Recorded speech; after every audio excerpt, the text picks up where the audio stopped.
Diabetes. আজকের দিনে মানুষ যে রোগে সবথেকে বেশি ভোগে সেটা হলো এই ডায়াবেটিস। আর এই ডায়াবেটিস এমনই একটা রোগ যে আমাদের ডাক্তারি ছাত্রজীবনে বলা হতো কেউ যদি ডায়াবেটিস চ্যাপ্টারটা ভালো করে পড়ে তাহলে তার প্র্যাকটিস অফ মেডিসিন সাবজেক্টটা প্রায় পুরোটাই পড়া হয়ে যাবে। কারণ বিভিন্ন মানসিক ও শারীরিক রোগ বাধায় এই ডায়াবেটিস। ডায়াবেটিস দু রকমের, ডায়াবেটিস মেলাইটাস এবং ডায়াবেটিস ইনসিপিটাস। আর এই ডায়াবেটিস মেলাইটাসই বেশি সংখ্যায় দেখা যায়, তাই আমি আজকে ডায়াবেটিস মেলাইটাস নিয়েই আলোচনা করব। কারো যদি একবার ডায়াবেটিস মেলাইটাস রক্ত পরীক্ষার পর ধরা পড়ে তাহলে তাকে সারা জীবন ওষুধ খেয়ে যেতে হয়, আর উত্তরোত্তর বাড়তে থাকে রোগজনিত এবং ওষুধজনিত জটিলতা। কিন্তু কেউ যদি প্রথম থেকেই হোমিওপ্যাথি চিকিৎসা শুরু করে তাহলে তার সঙ্গে যদি সে তার ঠিকমতো ডায়েটটা মেনটেন করে এবং নিয়মিত শরীরচর্চা করে তবে সে সম্পূর্ণ সুস্থ হতে পারে। আবার কেউ যদি বহুদিন ধরে ডায়াবেটিস মেলাইটাসের জন্য ওষুধ খেয়ে থাকে তাহলে তাদের জন্যও আছে হোমিওপ্যাথি চিকিৎসা। সেক্ষেত্রে কয়েকটা হোমিওপ্যাথিক মাদার টিংচার ব্যবহার করে রক্তের গ্লুকোজটা নিয়ন্ত্রণ রাখতে হবে। আর আজকে আমার ভিডিও এই ডায়াবেটিস মেলাইটাস এবং এর হোমিওপ্যাথি চিকিৎসা নিয়েই। নমস্কার, আমি ডাক্তার বিপ্লব কুণ্ডু আপনাদেরকে আরও একবার স্বাগত জানাচ্ছি আমার চ্যানেল দৈনন্দিন জীবনে হোমিওপ্যাথির আর একটা সম্পূর্ণ নতুন ভিডিওতে।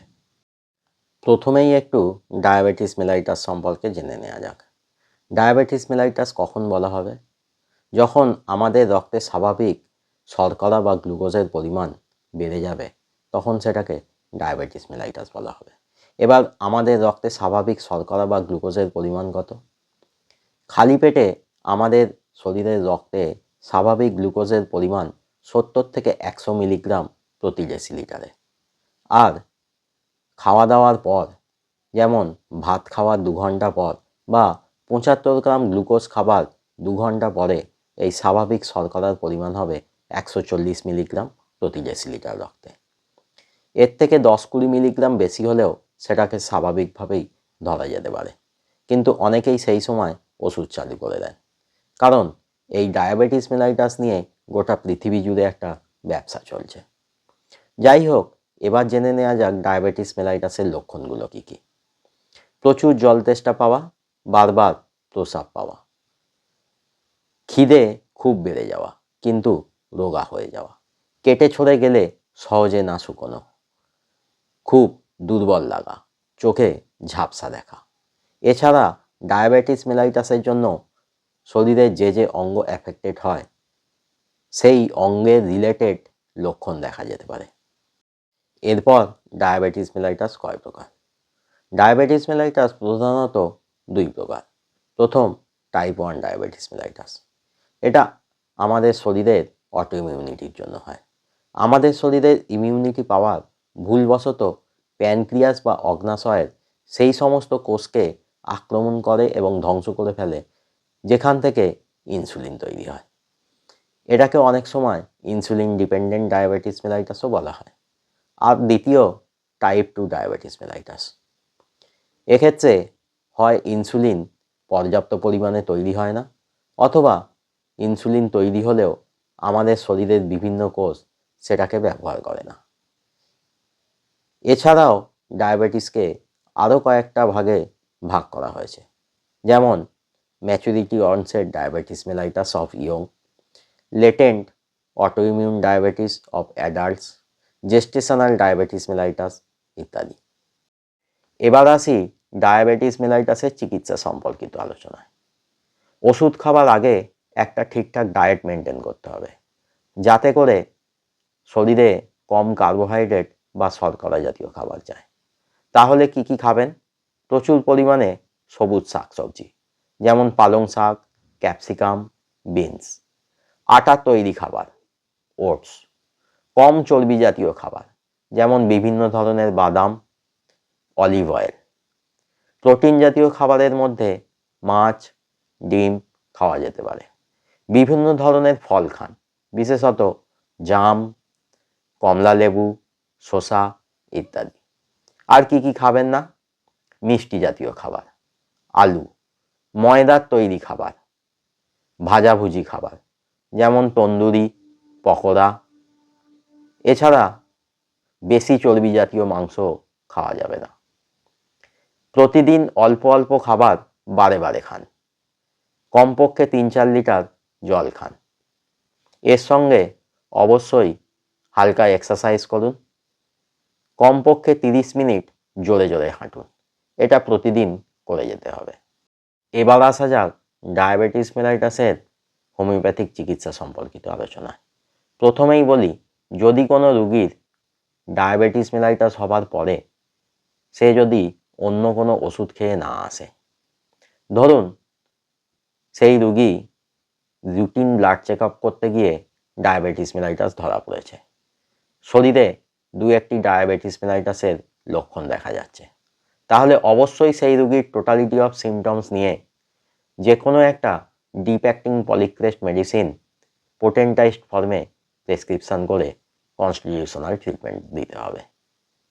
আর সেটাই হবে সব থেকে ভালো, কারণ এক্ষেত্রে সেই রুগীর সম্পূর্ণ সুস্থ হওয়ার চান্স সব থেকে বেশি। প্রয়োজন হলে আমার চ্যানেলে প্রায় সমস্ত ডিপ অ্যাক্টিং পলিক্রেস্ট মেডিসিনের ভিডিও দেওয়া হয়ে গেছে, সেগুলো দেখে নিতে পারেন।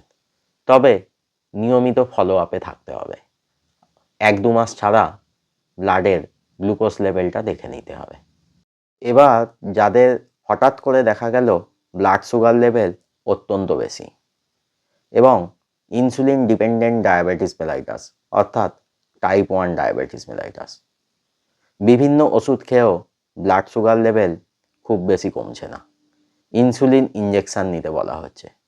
ডায়াবেটিস মেলাইটাসের লক্ষণের সঙ্গে শরীরে ডায়াবেটিস মেলাইটাসের জন্য অন্যান্য অঙ্গ প্রত্যঙ্গ এফেক্টেড হয়ে বিভিন্ন লক্ষণ দেখা যাচ্ছে, তাদেরকে খেতে হবে হোমিওপ্যাথিক মেডিসিন ইনসুলিন সিএক্স, দিনে 2 বার 4টে করে ট্যাবলেট খাবার আগে। আর নিয়মিত ফলো আপ এবং ব্লাড গ্লুকোজ লেভেলটা দেখে যেতে হবে। একবার ব্লাড গ্লুকোজ লেভেলটা মোটামুটি কন্ট্রোলে এলেই শুরু করতে হবে কনস্টিটিউশনাল ট্রিটমেন্ট কোনো ডিপ অ্যাক্টিং হোমিওপ্যাথিক মেডিসিন দিয়ে পোটেন্টাইজড ফর্মে। এরপর একই রকম ঘটনা টাইপ 1 বা টাইপ 2 যে কোনো ধরনের ডায়াবেটিস মেলাইটাসেই যদি হয়, যদি হোমিওপ্যাথি চিকিৎসা নিতে চান তাহলে প্রথমে খান সিজিজিয়াম জ্যাম্বোলেনাম মাদার টিংচার, 10 থেকে 15 ফোঁটা হাফ কাপ জলে গুলে দিনে 3 বার খাবার আগে। সিজিজিয়াম জ্যাম্বোলেনাম খেয়েও যদি ব্লাড গ্লুকোজ লেভেল কন্ট্রোল না হয়, তাহলে সিজিজিয়াম জ্যাম্বোলেনামের সাথে জিমনেমা সিলভেস্ট্রি মাদার টিংচার অ্যাড করুন। 2টো মাদার টিংচার হাফ কাপ জলে 10 ফোঁটা করে গুলে দিনে 2 বার খান খাওয়া দাওয়ার আগে। এরপর যে সমস্ত কেসগুলো প্রায় লস্ট কেস হয়ে গেছে, অর্থাৎ কিছুতেই ব্লাড গ্লুকোজ লেভেল কন্ট্রোল হচ্ছে না, সেক্ষেত্রে আগের 2টো মেডিসিন অর্থাৎ সিজিজিয়াম জ্যাম্বোলেনাম মাদার টিংচার ও জিমনেমা সিলভেস্ট্রি মাদার টিংচারের সঙ্গে অ্যাড করুন সেফালান্ড্রা ইন্ডিকা মাদার টিংচার। 3টে মেডিসিন 1 কাপ জলে 10 ফোঁটা করে গুলে একসঙ্গে দিনে 2 বার খাবার আগে খান। এর সঙ্গে ইনসুলিন সিএক্স দিনে 2 বার 4টে করে ট্যাবলেট খেয়ে যেতে পারেন। ভাবছেন তো আজকের ভিডিওতে কী সব বলছি, যে সবসময় সিঙ্গেল মেডিসিন দিয়ে হোমিওপ্যাথি চিকিৎসা করার কথা বলে এসেছে, সে আজকে একসঙ্গে 3-4টে মেডিসিন খাওয়ার কথা বলছে। হ্যাঁ বলছি, অন্যান্য প্যাথিতে একগাদা ওষুধ খেয়ে সেই সমস্ত ওষুধের কমপ্লিকেশনগুলো শরীরে বয়ে না নিয়ে এসে হোমিওপ্যাথিক মাদার টিংচার দিয়ে চিকিৎসা করা শ্রেয়। আর একবার ব্লাড গ্লুকোজ লেভেল কন্ট্রোল হলে অবশ্যই শুরু করতে হবে সিঙ্গেল মেডিসিন দিয়ে ডিপ অ্যাক্টিং হবে যেটা, সেটা দিয়ে পোটেন্টাইজড ফর্মে কনস্টিটিউশনাল ট্রিটমেন্ট। আজকের ভিডিও এখানেই শেষ করছি। যদি এই ভিডিও নিয়ে কোনো প্রশ্ন থাকে তাহলে অবশ্যই কমেন্টে জানাবেন, আমি উত্তর দেব। ভিডিওটা ভালো লাগলে একটা লাইক করে দেবেন আর পরিচিতদের সাথে ভিডিওটা শেয়ার করবেন। যারা চ্যানেলে নতুন বা এখনও চ্যানেলটা সাবস্ক্রাইব করেননি তারা তাড়াতাড়ি চ্যানেলটা সাবস্ক্রাইব করে নিন, আর সাবস্ক্রাইব করার সময় পাশের বেল আইকনটা প্রেস করুন, তাহলেই নতুন ভিডিও এলে আপনারা নোটিফিকেশান পেয়ে যাবেন। সঙ্গে থাকবেন, ভালো থাকবেন, হোমিওপ্যাথির মাধ্যমে সুস্থ থাকবেন। আবার দেখা হবে আর একটা নতুন ভিডিও নিয়ে।